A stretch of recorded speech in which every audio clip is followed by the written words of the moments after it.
Convidamos você para viajar conosco em uma nova direção. Começa agora.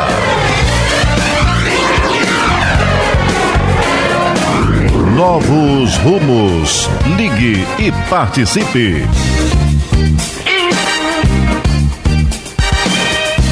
Coordenação e apresentação, Nádia do Couto Vale.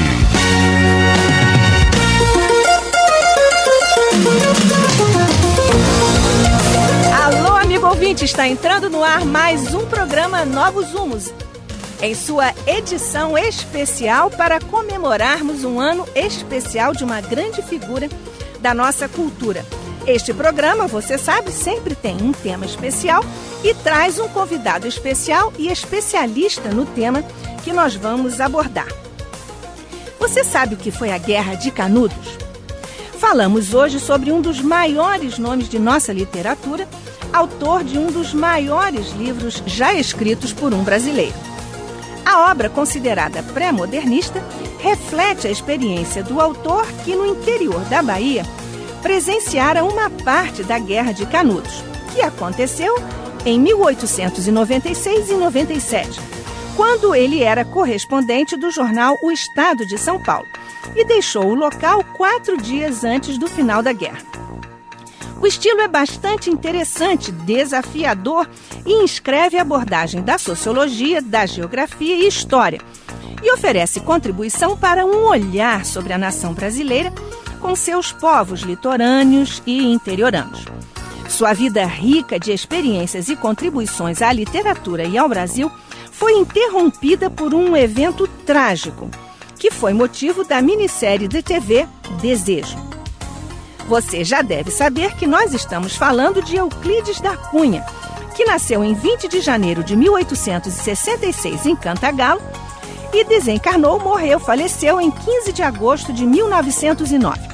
Sobre esses 100 anos sem Euclides, recebemos hoje, para tratar desse tema especial, uma grande especialista no tema, a professora Anélia Montecchiari Pietrani, que é professora adjunta de literatura brasileira da Universidade Federal do Rio de Janeiro.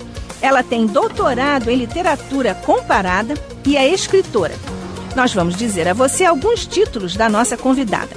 O Enigma da Mulher no Universo Masculino Machadiano, editado pela editora da UF, a Universidade Federal Fluminense, que também editou uma outra obra, A Experiência do Limite, Ana Cristina César e Silvia Plath, Entre Escritos e Vivido.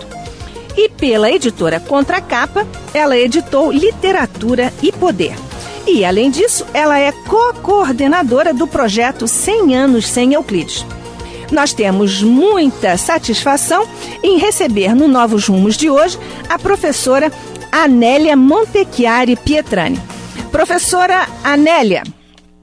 Oi, Nádia. Boa tarde, muito obrigada pela sua participação aqui no Novos Rumos pela Rádio Rio de Janeiro.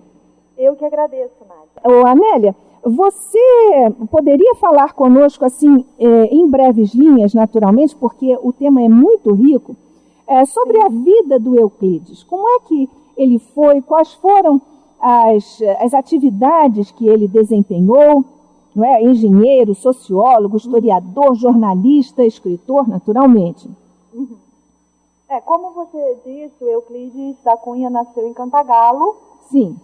Mas ficou lá por muito pouco tempo. Ele saiu de lá com 3 anos de idade, órfão de mãe, e foi viver em casas de parentes, de tias e tal. Quer dizer, ele começa a vida praticamente já como um errante, o errante que ele vai ser no final, indo para Canudos e para o Amazonas. Uhum. Né? Já começa aos 3 anos a sua errância, vamos dizer assim.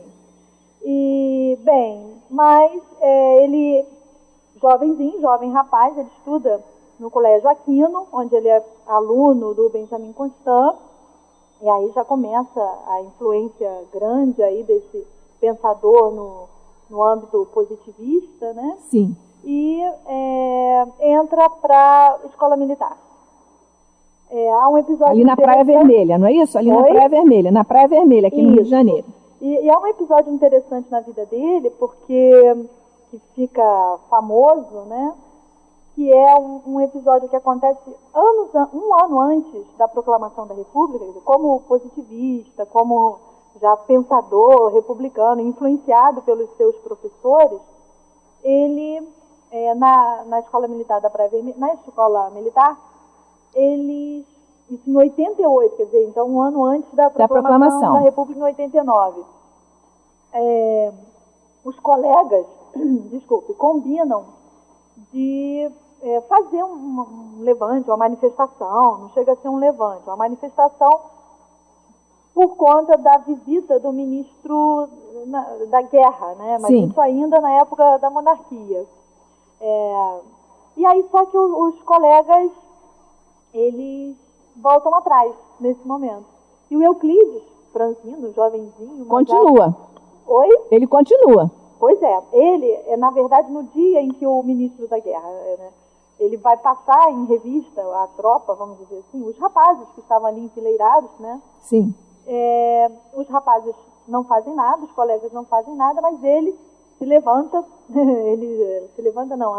dá um passo à frente, assim, pega o seu sabre, joga o sabre ao chão, quer dizer, tem uma visão meio romantizada, assim, meio heróica, que permanece na história dele, é uma coisa interessante da vida dele. E aí, por conta disso, ele é expulso do exército, nesse momento. No ano seguinte é proclamada a República e depois ele vai até estudar no Instituto Politécnico. Sim, né, engenharia, não é isso? Pois é, engenharia, mas também não permanece, não permanece. Ele vai fazer engenharia no Colégio Militar novamente. Ele volta ao Colégio Militar? Sim, porque há controvérsias assim, de por que ele teria optado por isso. Existe a ideia de que no Colégio Militar, quer dizer, aí não é o Colégio Militar, é a Escola do Exército mesmo, né? A engenharia bélica, não sei se existe essa categoria. Uhum. Né? Quer dizer, de engenheiro civil ele passa para outra questão. Engenheiro militar? Ele já teria um soldo, já receberia um soldo, então quer dizer, teria essa questão da falta de recursos também, daí essa opção dele por esse tipo de engenharia está ligada à escola militar. Sim. Certo? É uma coisa importante na vida dele, né? Bem, ele casou, não é? Casa-se, pois é, casa-se. Agora que já tinha dinheiro... O sogro dele que tem uma influência muito grande nesse retorno dele, porque era um oficial também, mas isso também já proclamado a República, quer dizer, ele passa até a imagem de herói por ter feito aquilo na época da monarquia, vamos dizer assim, né? Sim. E ele se casa, sim, é um momento interessante, né? Ele se casa com a Ana de Assis. O sogro se chama Solon, e tem 3 filhos, e a situação... Nesses 3 filhos, vamos fazer agora uma fofoca um pouco, o Anélia? Sim. Você disse que ele teve 3 filhos, mas nesses 3 filhos não havia aquele que ele chamava de uma espiga de milho? Pois é, mas não é nenhum desses 3. Não? São outros, Então conte para o nosso ouvinte. Outro, É porque esses 3 filhos são os filhos mesmo, vamos dizer assim, dele com a Ana, né? Porque, de fato, depois, vamos ter que usar isso, né? As tantas viagens que ele faz, a viagem para Canudos, em retorno em 97, assim, no fim da Guerra de Canudos, ainda que ele tenha ficado pouco tempo lá, ele fica 2 meses apenas em Canudos, né? Sim. Mas ele faz, por exemplo, uma importante viagem em 1904 para o Alto Purus, para resolver uma questão muito importante, que era a questão do limite ali, Brasil-Peru, né? É uma viagem muito importante. Ele vai como chefe... Mas essa foi longa, né? Oi? Foi longa essa, né? Sim, essa foi longa, porque ele custou a chegar ao local também, ele ficou muito tempo em Manaus, 1 ano praticamente, aí depois do tempo que fica lá, uma viagem complicadíssima. Imagine hoje essa viagem, tem uma informação interessante, que o Daniel Pisa, o jornalista do Estadão, Sim. Ele repetiu essa viagem que o Euclides da Cunha fez, e repetiu ano passado, para você ter uma ideia. E ele relatou dificuldades imensas. O Daniel conta num documentário chamado Um Paraíso Perdido, a dificuldade que foi fazer essa viagem, né? hoje que eu estou dizendo, ele fez ano passado, mas hoje, atualmente, e imaginemos então isso em 1904. Isso. Então, complicadíssimo. Bem, enquanto ele viajava, a Ana de Assis... Sim, aí a Ana aqui, né, bom, antes disso eles haviam mudado em 1900, né, eles haviam morado, mas aí ela tinha morado também em São José do Rio Pardo, onde ele escreveu a importante obra dele, Os Sertões, chamada Os Sertões, publicada em 1902, mas ela também morou lá. E, enfim, quer dizer, é por isso que eu comecei com a imagem da errância, que eu acho uma imagem muito interessante no Euclides. Bem, e, já que usou o termo fofoca, né? vamos lá, vamos à fofoca. Aí ela conheceu o tenente. Aí ela era um jovem rapaz chamado Dilermando de Assis, por quem ela se apaixona, e começa a ter um relacionamento com ele, e é o causador eu tenho muito cuidado, confesso para você, Nádia, ao falar isso, porque é uma imagem também negativa para os filhos da Ana e do Dilermando. Exatamente. Não é? Eu não gosto disso. Eu acho que realmente, o que acontece? No dia 15 de agosto de 1909, né, o ano da morte dele, ele se dirige para... a Ana não estava, ele passa na casa do sogro, pergunta, a Ana não estava lá, dizem isso, né? E se dirige então para a casa do Dilermando, em Piedade, armado, e de fato ele atira, ele entra na casa e atira, tanto que o Dilermando foi absolvido por legítima defesa. Eu não quero entrar no mérito dessa questão, até por total incompetente para analisar isso juridicamente, né? Mas o Dilermando atira nele, porque há juristas que dizem que o tiro foi no pescoço, na parte de trás do pescoço, quer dizer, não caracterizaria legítima defesa, mas enfim, de todo modo, ele foi à casa do Dilermando, né? Armado, e ele próprio disse que ele ia matar ou morrer. Armado, e dizem que ele teria dito a frase, né, vim aqui para matar ou morrer. É interessante pensar isso nele, quer dizer, tem essa coisa bastante romântica nele. Um cara que ao mesmo tempo é positivista, matemático, aparentemente centrado, né? Pois ele tem aqueles arroubos quando estava lá com o general, não é isso? Esse fato que fica famoso da vida dele. E agora essa morte terrível, né? Trágica. Claro, terrível mesmo, perdemos um grande escritor. Aos 43 anos. Inclusive no auge de sua produção. Isso. Não é? Ele estava compondo os seus textos, escrevendo, organizando os seus textos sobre a Amazônia. São textos pouco conhecidos dele. Nós vamos falar sobre isso daqui a pouco, não é isso? Oi? Vamos falar sobre isso daqui a pouco. Sim, pois é. E aí, mas só para dizer isso nesse momento, isso. Ele não publica. Ele não conseguiu fazer isso. Não, ele não publica o livro, quer dizer, existem os textos. Os apontamentos. Existem textos mesmo, contos, inclusive tem um belo conto chamado Todas as Pedras, mas não compôs um texto, né? Não se configura um livro como foram os Sertões. Os Sertões, sim. E aí ele foi velado na Academia Brasileira de Letras, porque ele era da academia, não é isso? Isso. E então vamos passar para agora os registros, não é isso?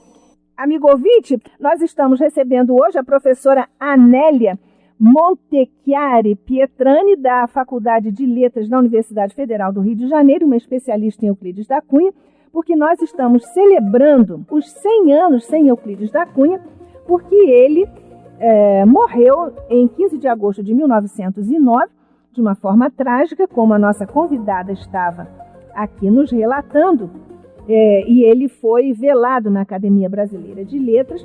Ele ocupava a cadeira 7, o patrono era Castro Alves, e ele então teve essa atitude, ou esse comportamento romântico, dizia-nos a professora Anélia aqui, que tinha esse comportamento romântico também, de ir lá quase que para matar ou morrer, não é isso? Nós já restabelecemos, felizmente, o contato com a nossa convidada, a professora Anélia. Alô, Anélia? Oi, Nádia. Pois é, eu estava aqui novamente continuando a conversa com os nossos ouvintes, mas não avancei nada não, viu? Eu só estava desdobrando um pouco o fato de ele ser imortal, lá da academia, o patrono da cadeira 7 que ele ocupava era Castro Alves e tudo mais. Então, nós íamos agora falar sobre os registros, as homenagens que sistematicamente são prestadas ao Euclides, não é isso? Sim. Lá em São João do Rio Pardo, onde ele morou, São José do Rio Pardo, e em São Carlos, não é isso? Onde ele também trabalhou a sua obra-prima, Os Sertões, e em Cantagalo também, não é? Sim. Bom, em São José do Rio Pardo, há 96 anos, isso é um fato muito interessante, há 96 anos acontece a Semana Euclidiana. Que beleza, hein? Bom, realmente, eles costumam dizer, e eu confirmo e reitero, é a minha opinião também, que ali nasce o escritor Euclides da Cunha. Porque Sim. foi em São José do Rio Pardo, o lugar onde ele compôs a sua obra Os Sertões. Sim. Não é? Publicado em 1902. Ele foi lá para reconstruir uma ponte e constrói um livro. Então, essa imagem também de ponte, claro, foi uma ponte física mesmo, real, né? Está lá a ponte. Está lá a casinha dele, a casinha em que ele ficava escrevendo, né? Isso. Claro, que há lá uma espécie até de reverência à figura importante, que de fato é mesmo como escritor. Não, talvez um dos livros mais importantes da literatura brasileira seja realmente Os Sertões, já vamos falar por quê, né? Isso. E lá em São Carlos também existe uma semana de Euclides, e em Cantagalo. Sim, pois é. A de Cantagalo, aconteceram alguns eventos esparsos, mas esse ano, de fato, aconteceu o Seminário Internacional 100 anos sem Euclides, em setembro, 25, 26 e 27 de setembro, e foi o primeiro grande evento sobre Euclides da Cunha. Esse é um evento muito importante, porque, afinal de contas, se São José reivindica o título de cidade natal do escritor, sim, Cantagalo é a cidade natal mesmo. Do homem, né? Do homem. Né? Então, é importante que Cantagalo entre aí nessa situação. O projeto 100 anos sem Euclides foi o projeto que coordenou a semana... Esse grande evento. Esse grande evento em Cantagalo. E foi, de fato, um grande evento. Nós recebemos o tradutor de Os Sertões para o alemão, professores, o professor da Universidade da Califórnia, o Leopoldo Bernucci, eu não falei o nome do professor Bertolt Zilli, que é o alemão da Universidade de Berlim, professores daqui, da UFRJ, enfim, pessoas também de São José do Rio Pardo compareceram, da Bahia, porque ele também é muito estudado na Bahia, uma voz muito interessante lá. Sim. Né? Muitos alunos também das universidades da Bahia, Universidade Estadual de Feira de Santana, o atual reitor, por exemplo, José Carlos Barreto de Santana, esteve presente, é um leitor do Euclides da Cunha e produz material sobre Euclides da Cunha. Então, foram 3 dias muito importantes de discussão, de aprimoramento das leituras, de compreensão realmente da importância do Euclides com a sua obra-prima. Euclides escritor, né? Isso, que foi a obra-prima do Euclides, sem dúvida alguma, Os Sertões, não é isso? Sim, Os Sertões. Agora, qual é a história dos Sertões, Anélia?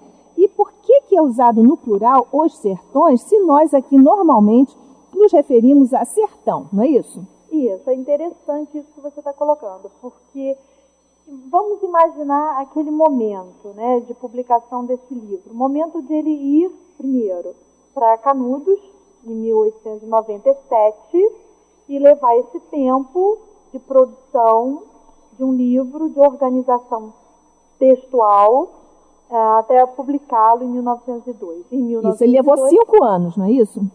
Oi? Levou 5 anos. Na construção do livro. Ele, antes de ir para Canudos, ele já havia escrito textos, isso também é uma coisa muito interessante no Euclides, publicados no estado de São Paulo. E ele publica textos, né, num certo sentido, condenando o messianismo, essa visão mística do Antônio Conselheiro e... Isso, vamos contar para o nosso ouvinte. Amigo ouvinte, você sabe quem foi Antônio Conselheiro e a Guerra de Canudos? Fale para nós rapidamente sobre isso, Anélia. Sim. Bom, a Guerra de Canudos ela acontece nesse lugar chamado Canudos, né? E o que é Canudos? O que foi Canudos? Canudos foi um movimento, claro, inicialmente messiânico, né? O Antônio Conselheiro, ele tem essa figura mesmo de juntar essas pessoas, quer dizer, os desterrados, vamos dizer assim. Né? Eu vou usar o termo sem terra, embora seja um termo meio viciado hoje, né? Mas eu estava falando disso, esse movimento, né, de formação desse lugar prometido, vamos dizer assim. É claro que isso, inicialmente, antes do Euclides da Cunha chegar lá, isso vai incomodá-lo, porque a imagem que se tem aqui no litoral, na época, é que ali é um foco monarquista. E ele, como republicano, claro, ele não vai aceitar isso. Não é? E o que acontece? Bem, sendo um foco monarquista, ou melhor, sendo compreendido como um foco monarquista, o exército vai resolver isso aí, né? Vai invadir, vamos dizer. Não invadir, vai combater esse foco monarquista, que não era, de fato, né? E aí que vem o curioso, falando em linhas muito rápidas, né?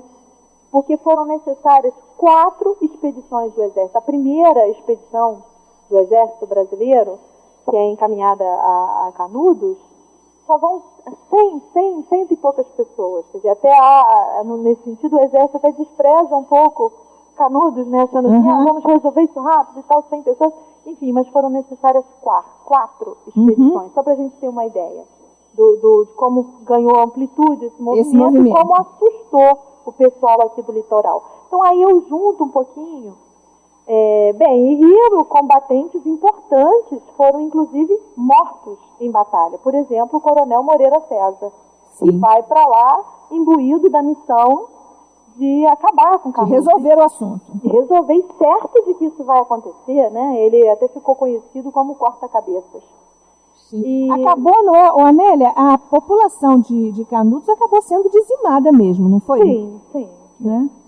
É um extermínio. Eu vou usar esse termo que é forte, mas é verdadeiro, né? O que aconteceu foi o extermínio daquela população e com o crime da degola, inclusive, que é descrito pelo próprio Euclides em Os Sertões. Isso. Por que é no plural? Pois é, isso que eu acho uma imagem muito interessante. Veja, porque eu acho, talvez, que o Euclides também tem essa imagem primeira, né? Aquela coisa, como nós, se fôssemos da época, talvez também tivéssemos, nós aqui do litoral. O que é o litoral no final do século XIX, início do século XX?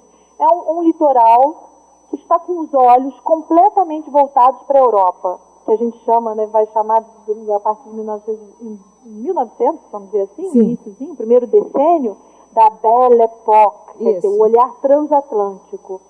E o olhar para o estrangeiro, né? Fazer tudo para o inglês ver, aquela expressão. Mas veja, e aí aquele desconhecido, aquela caatinga desconhecida, aquele homem desconhecido, plural, divergente, diferente, entendeu? Um outro Brasil que está ali, um Brasil esquecido, né? É como se dissesse assim, aquele sertão, não sei, assim, no singular, mas é sob o ponto de vista daqui. Quando se chega lá, a ideia realmente é de sertões, deserto e gigantesco. Eu acho que ele plurifica essa imagem também. Quer dizer, ele não quer ressaltar essa imagem tão reducionista que o litoral tem, não é? Há um capítulo muito interessante nos Sertões em que ele fala da Caatinga e da Rua do Ouvidor. E é muito interessante ver isso. Ele faz o contraponto, não é isso? Pois é, essa contraposição. Ainda que ele não se assuma no livro, vamos dizer assim, ao lado do jagunço, ele talvez não tome partido, mas isso que eu acho interessante, por isso eu pego a imagem da ponte que ele constrói. Né? Aquela ponte enorme, metálica? Pois é, e a metáfora disso, como se fosse também uma construção dele mesmo e da reflexão sobre isso. No decorrer do livro, ele parece também abrir questionamento para isso, para esse deserto esquecido, para esses sertões esquecidos, para isso tudo que está lá, enquanto o que está cá no litoral, também não sei se é Brasil, né? Porque é um Brasil que está com os olhos voltados lá para a Europa.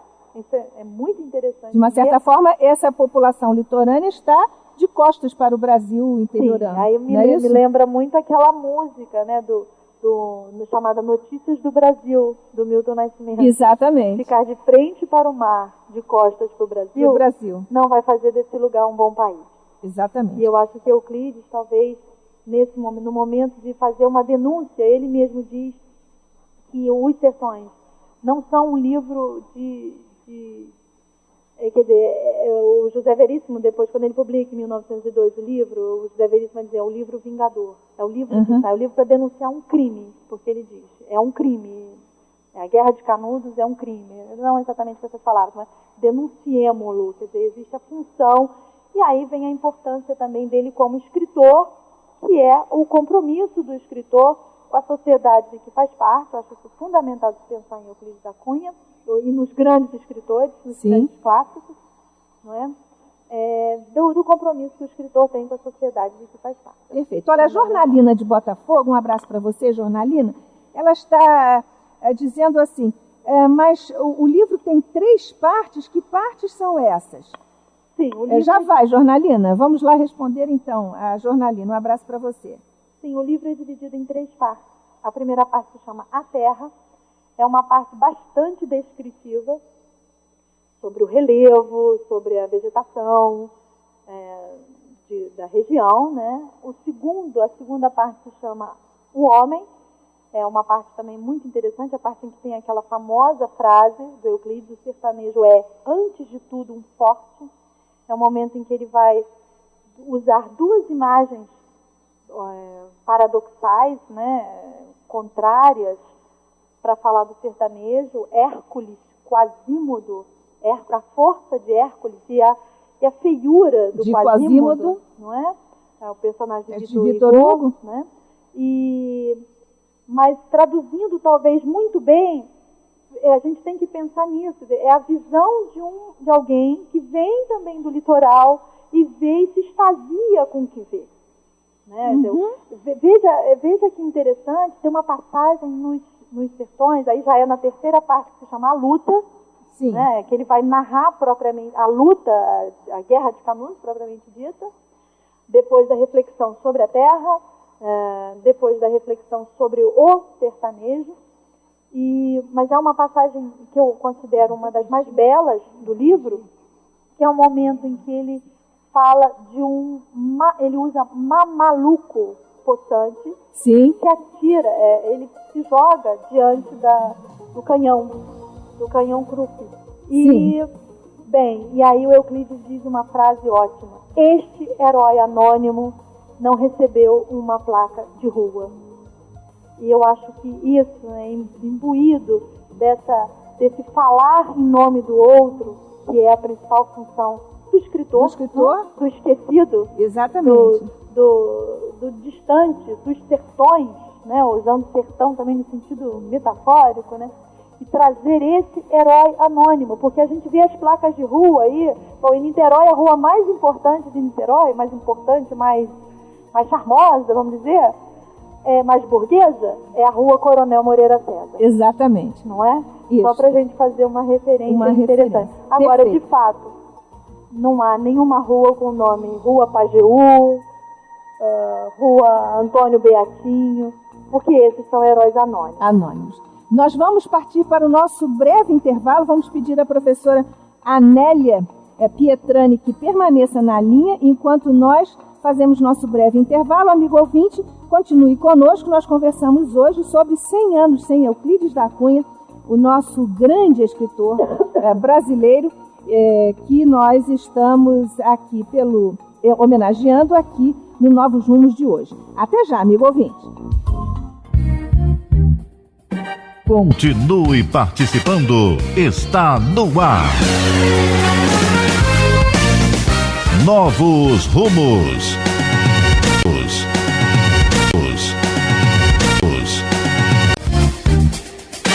Voltamos a apresentar Novos Rumos. Ligue e participe. Coordenação e apresentação, Nádia do Couto Vale.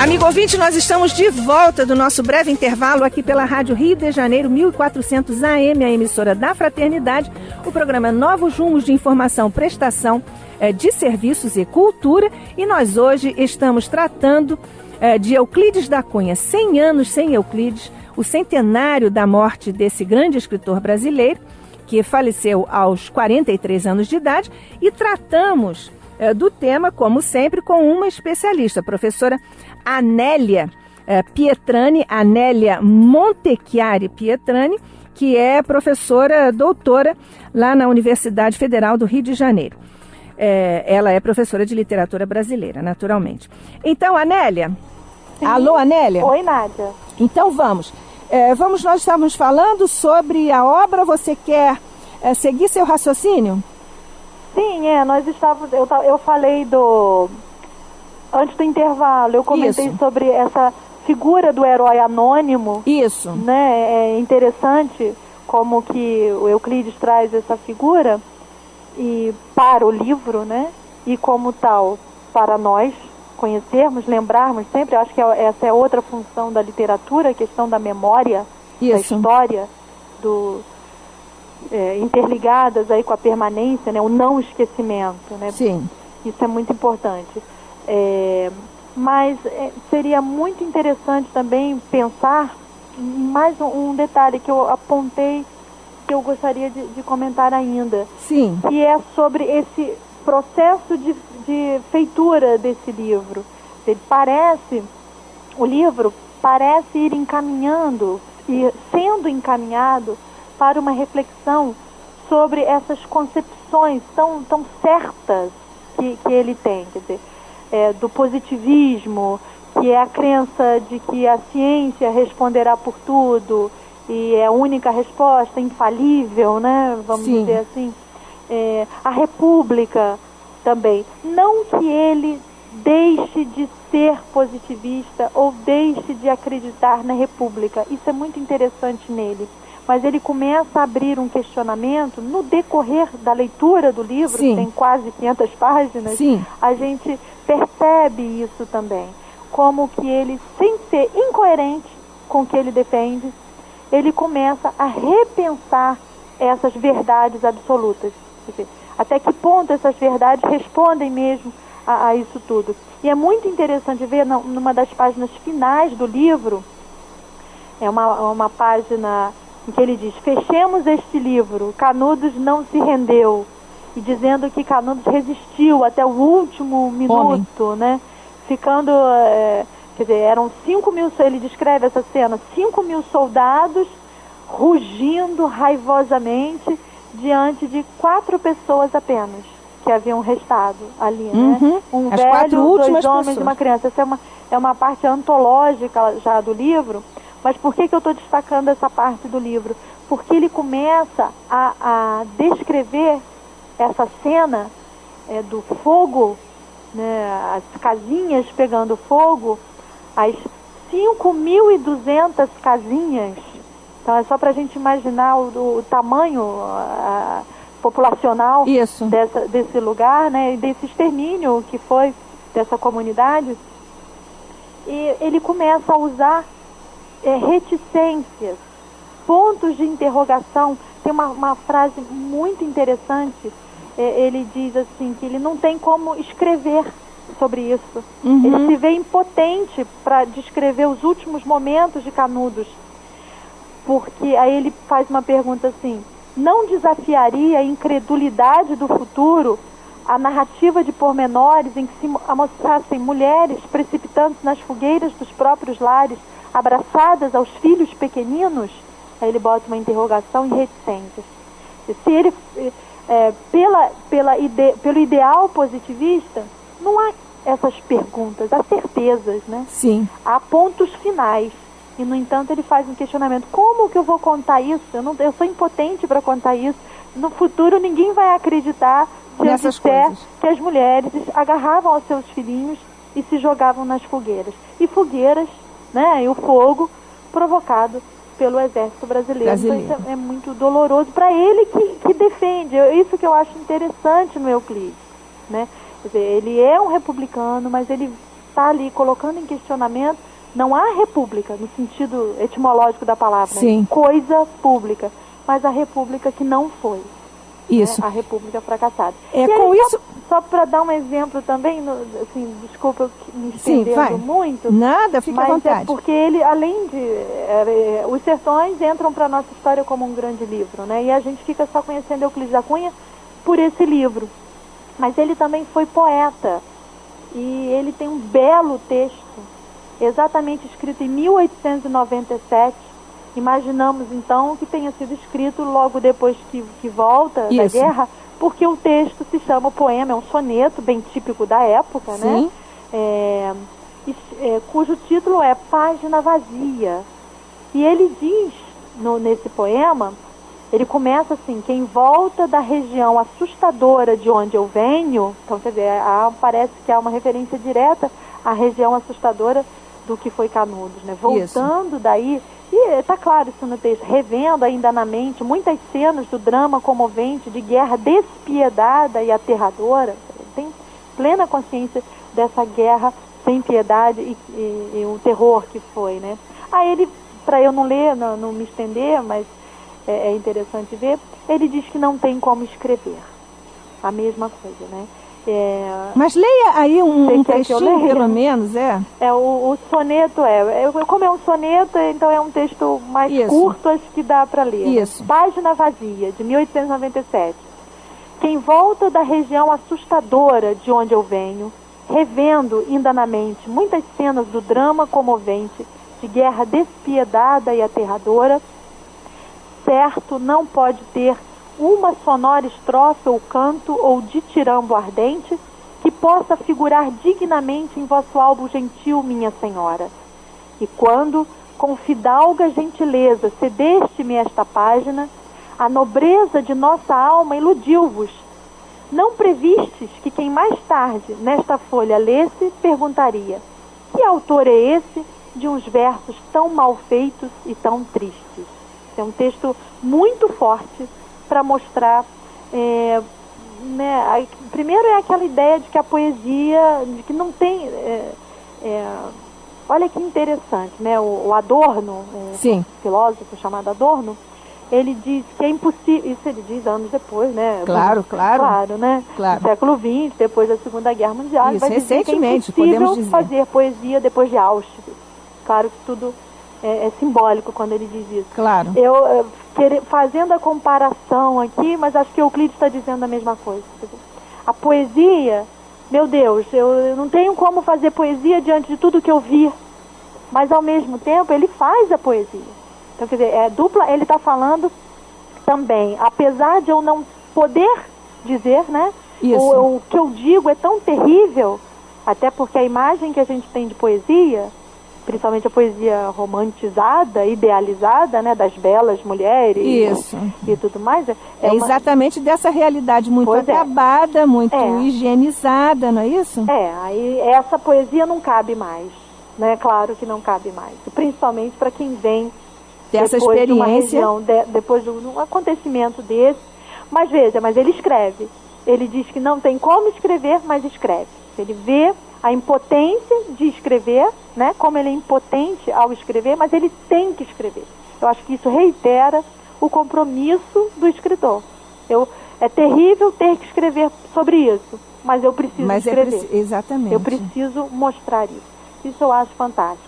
Outro material também muito importante de Euclides da Cunha, e que também muito pouco conhecido, são os seus escritos sobre a Amazônia.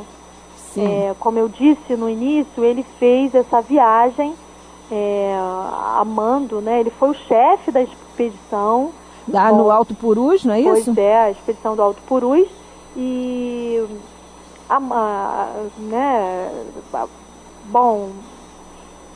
essa expedição era do Ministério das Relações Exteriores, né? Ele foi para resolver esse problema aí de fronteiras, né? Quer dizer, o Rio Branco estava, né? Foi o Rio Branco que determina a sua chefia, vamos dizer assim, né?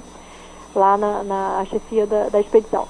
Bem, e aí é uma coisa também muito interessante. Dá para comparar nesse sentido, até aquela imagem dos sertões que você falou. Sim. Ali na Amazônia, ele também está diante dos sertões.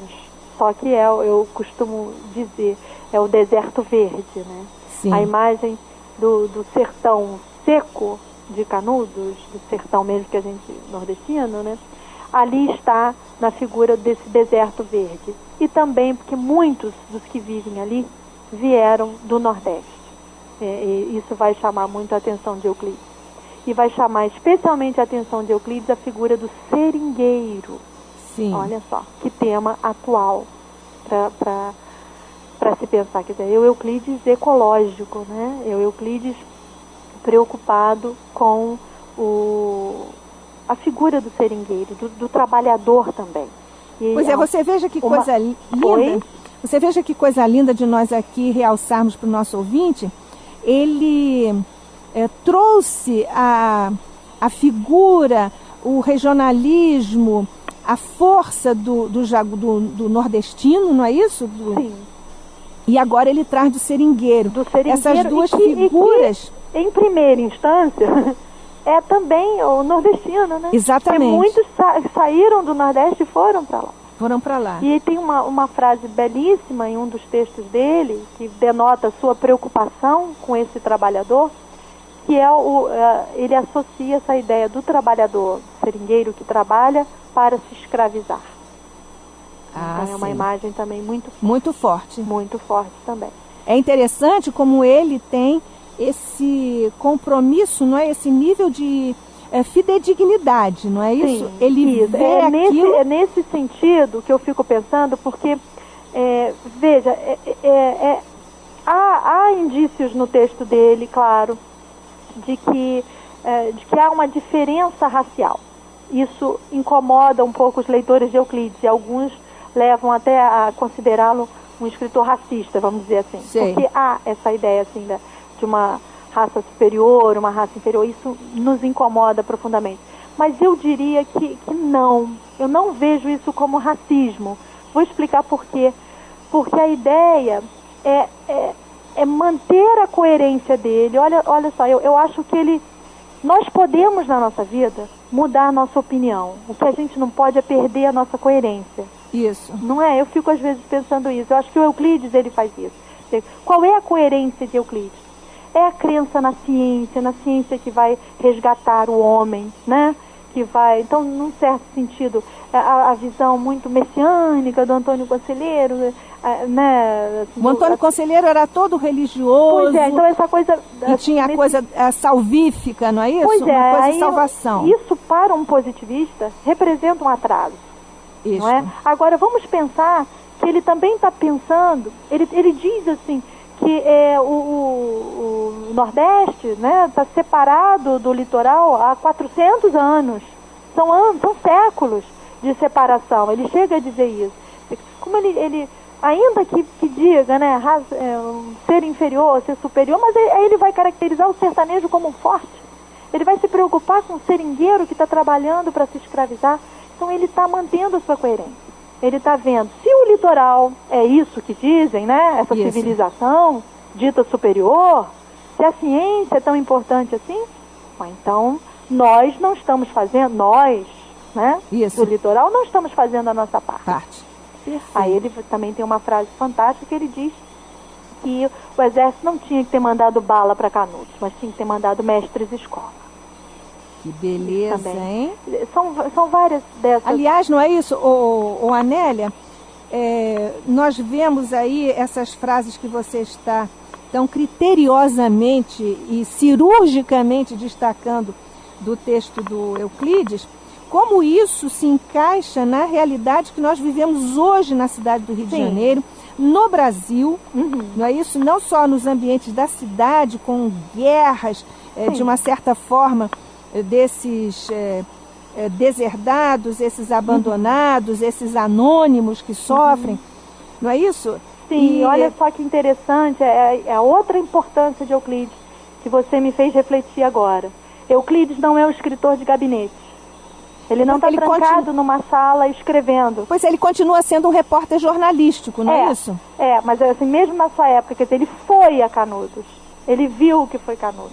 Ele foi à Amazônia e viu a situação do seringueiro. Escreveu um belo conto chamado Judas Asverus, e que está publicado nos seus escritos amazônicos, são alguns livros, né? E como que ele tem um belo texto, é um ensaio chamado Estrelas Indecifráveis, que ele coloca nesse texto, ele questiona sobre isso, sobre a secura da racionalidade e sobre a impotência disso também, de ser completamente irracional, não é? Logo ele positivista, né, de origem. Eu acho muito interessante. Muito. Nele. E é como se fosse assim, é preciso eu ir lá. Se eu ficasse, Euclides, né? Ficasse dentro de uma sala, de 4 paredes, escrevendo sobre isso, eu não ia nem pensar no outro, né? Ele foi, ele esteve, ele viu, e ele, ainda que usando uma linguagem bastante... regrada, contida. Eu vou até dizer difícil, né? Regrada, contida, não é isso? Mas aí você veja, foi o que eu apontei do final do livro, sobre as interrogações e reticências. Quer dizer, fica angustiado, não é isso? Fica um estilo angustiado, torturado, não é isso? Mas isso vai acontecendo no decorrer, quer dizer, ele começa muito metódico, muito sistemático. A Terra, o homem, a luta, né? Planejado, bem positivista. Bem positivista. Mas o resultado final é um questionamento disso tudo, sem perder a coerência. A coerência. Eu acho isso fundamental. Que é realmente o nosso papel. Tentar fazer alguma coisa e pensar sobre isso, né? Isso. Anélia, a Ecido Meire, um abraço para você. Ela está aqui recolocando a questão do título, o nome do livro, porque Os Sertões, e nós já falamos sobre isso. Eci, você quer fazer mais um comentáriozinho para nós falarmos com a Eci? Sim, eu penso a pluralização do título tem a ver com essa amplificação dessa imagem também. Quer dizer, há uma visão muito restrita, muito única do litoral na época. Eu falo litoral porque até é um termo que ele usa mesmo, né? Sim. Para se referir ao litoral, à civilização, à dita civilização. Isso. E tantos mundos desconhecidos, aí vem uma expressão dele também, terra ignota. Tantos mundos desconhecidos aí, nesses sertões. Eu estenderia até, não só para o Nordeste, né, mas os sertões amazônicos, vamos dizer que talvez sejam, embora, claro, os sertões não falem nisso, mas estou usando essa imagem do plural que é esquecido, né, e que o livro traz à tona aí. Os heróis esquecidos, os pais, porque eu gosto muito dessas partes do livro, né, em que ele vai falar especificamente sobre isso, né? Sobre as filas dos prisioneiros chegando, e são bastante... esses episódios nos enternecem muito. Isso. O Amauri de Vila Valqueire, um abraço para você, Amauri. Ele está parabenizando o programa porque está ótimo. Ouviu, Anélia? Muito obrigada, Amauri. E a Cássia do Rio Comprido também está cumprimentando, dando parabéns aqui à professora Anélia e ao nosso programa pelo tema, pela importância do tema e pela forma como está sendo conduzido aqui conduzida a apresentação do Euclides. Professora Anélia Montechiari Pietrani, professora doutora adjunta da Universidade Federal do Rio de Janeiro, professora de literatura brasileira, escritora. Muito obrigada pela sua participação aqui no programa Novos Rumos da Rádio Rio de Janeiro. Eu que agradeço, Nádia. Foi excelente essa oportunidade para divulgar a obra, para tornar o Euclides da Cunha realmente mais conhecido e reconhecido. Muito obrigada mesmo. Nós agradecemos outra vez a você, a professora Anélia Montechiari Pietrani, por ter participado desta edição comemorativa dessa grande figura, Euclides da Cunha, da cultura brasileira. Amigo ouvinte, muito obrigada por você ter estado conosco, ter nos ajudado a construir mais esta edição do seu programa Novos Rumos. Tenha uma linda quinzena, um grande abraço para você, até o nosso próximo encontro, se Deus quiser. Reprise, domingo, 22 horas. Até lá.